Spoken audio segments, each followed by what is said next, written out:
Aren't the, so are That's those divine, that's, but this is, hang on, this is divine command, justification from divine command. Has nothing to do with libertarian nonsense of constitutional egalitarianism. I think instead of having a discussion on the merits of what rights might mean, you're instead upset over what libertarians think rights might mean, as opposed to what I'm actually trying to say. Okay, well, do you justify rights as coming from God?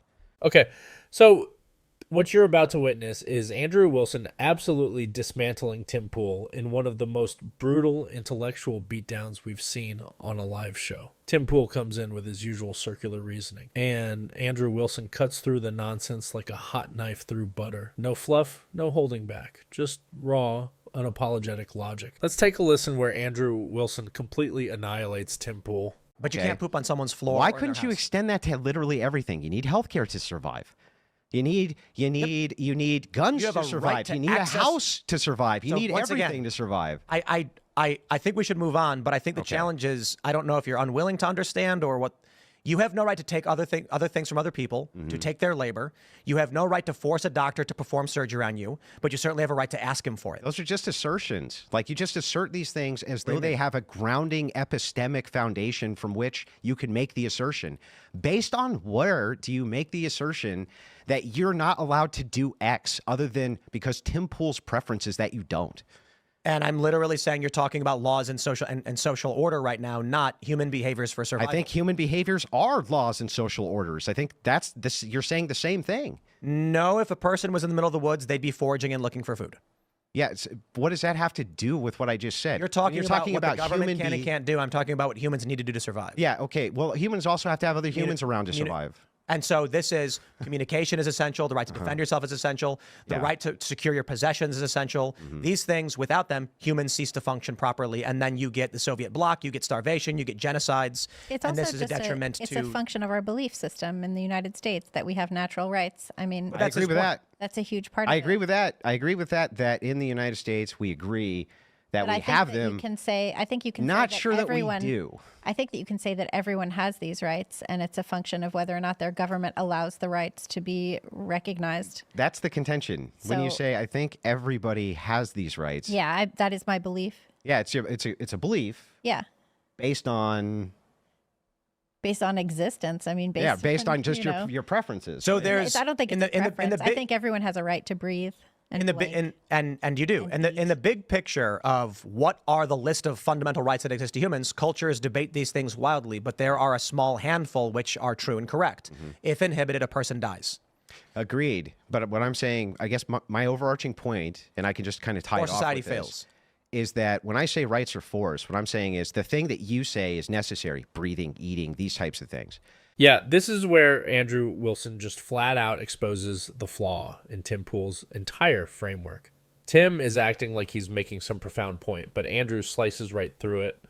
The idea that something is a right just because it's necessary, come on. By that logic, anything you need to survive could just justify taking from others by force. Andrew is pointing out that Tim is blurring the line between natural necessity and moral justification, and it's embarrassing to watch Tim flounder.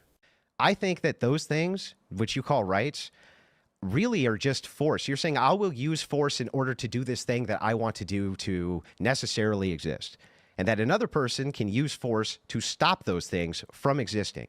And then you can use force to stop them. Right, and then you can use force, et cetera, et cetera. Right, but all we're really doing is just moving the goalpost of force around, right?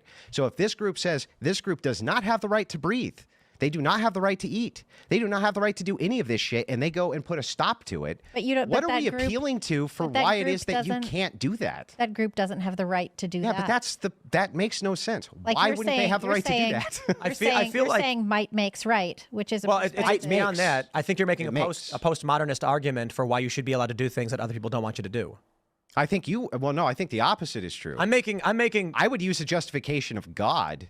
And I would appeal to something which is unchanging and an unchanging standard for moral justifications for oughts.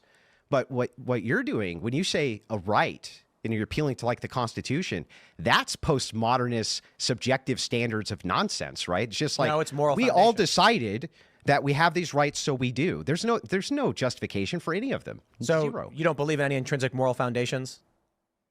No, I do believe in intrinsic moral foundations and epistemic justifications and ontological justifications, which would come from God. I think you're doing deconstructivist reasoning to argue why. It's just basic philosophy. It has nothing to do with deconstruction or postmodernism. Basic philosophy, you have to have a justification for a position.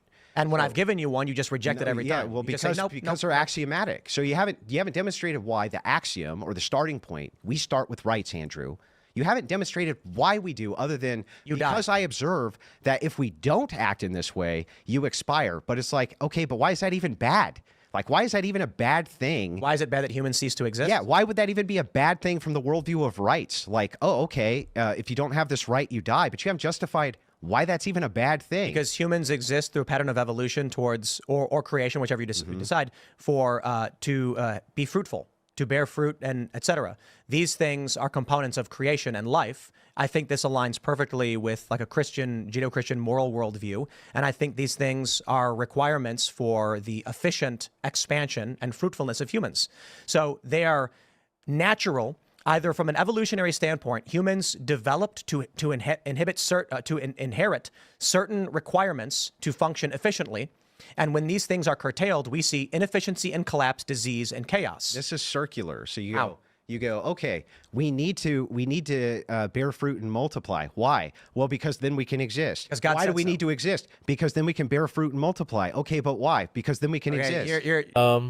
Did Tim Pool really just say that? Tim Pool just walked himself into a logical loop, and Andrew Wilson is watching him spiral with a smirk. This is the problem. Tim keeps moving the goalpost without actually answering anything. Andrew is holding his feet to the fire by exposing how Tim's reasoning doesn't actually ground itself in anything consistent. You can hear the desperation in Tim's voice as he tries to claw his way out of this mess. You're just being contrarian for no reason. No, it's not contrarian. I'm giving you a real principle. You believe in God? Yeah, I'm a Christian. So if I say God gives you a mandate, Christian. so when God says has a mandate to be fruitful and multiply, do you say yes or no? Yeah, of course. Are there certain characteristics and behaviors that result in benefit and in more efficient, fruitful multiplying? Of course. That's divine? But this is divine command. Justification from divine command has nothing to do with libertarian nonsense of constitutional egalitarianism. I think instead of having a discussion on the merits of what rights might mean, you're instead upset over what libertarians think rights might mean, as opposed to what I'm actually trying to say. Okay, well, do you justify rights as coming from God? Yes. Okay, great. Well, then we're fine there. But so I think we actually agree. So then if that is the case, if whatever you think rights are come from God, then whatever else we're appealing to external to God for where a right comes from isn't really a right, right? It's not really a right. I think that life, goodness, creation, there is deep overlap. I think a simple way to look at it is, yin yang, within good there is some evil, within evil there is some good. And a way to explain that is sometimes we have to destroy to create. What does that mean? If there's a mass murderer who's murdering children, we don't want to, but we stop that person to defend ourselves and others' lives. I think that there is divine mandate that we must, be fruitful, multiply. We are here to organize, to create. There's a secular way of looking at it. It's evolution that developed us into this point where we have internalized these things that we must do, or that result in a more efficient way of life. Or more simply, there is a God, there is a divine structure and mandate, which results in certain things that are beneficial to mankind that I would describe as good and just, and there are things that are evil and unjust. So as we get to the heart of it then, right here, where we come to this agreement, where I reject this is that I think all the things you just stated are duties. They're duties. They're the opposite of rights. You have a duty. I just think we're having a semantic argument. Well, but semantics are super important so we don't speak past each other. Yeah, this is where Andrew Wilson flexes his intellectual dominance. Tim Pool is fumbling around trying to play word games, but Andrew Wilson isn't letting him get away with it. This is a masterclass in how to shut down nonsense mid-flight. Tim keeps shifting definitions, but Andrew keeps yanking him back to reality. It's almost unfair how easy this looks for Andrew. So when I say a duty, it's an obligation to do a thing based on the fact that you're commanded to, in this case by God. A right, I would say, is an entitlement absent duty. So if that's the case, what you're listing out is like God is giving us these duties to do. I'm not sure what rights he's giving you. I'm saying there are certain behaviors that God, that there are certain behaviors, there are certain functions of life that are a component of God's divine plan mandate. And I could argue it in a secular way for people who don't believe in God or whatever. Sure. There's a natural structure of the universe that says to humans, be fruitful and multiply. And these things are important for the efficient structure of such. At the end of the day, Andrew Wilson absolutely bodied Tim Pool in this debate. Tim tried his usual tactics, vague statements, moving goalposts, and circular reasoning. But Andrew was having none of it. He exposed the contradictions, forced Tim to confront his weak arguments, and left him floundering in real time. Honestly, Tim Pool should think twice before stepping into the ring with Andrew Wilson again. Because this was pure domination.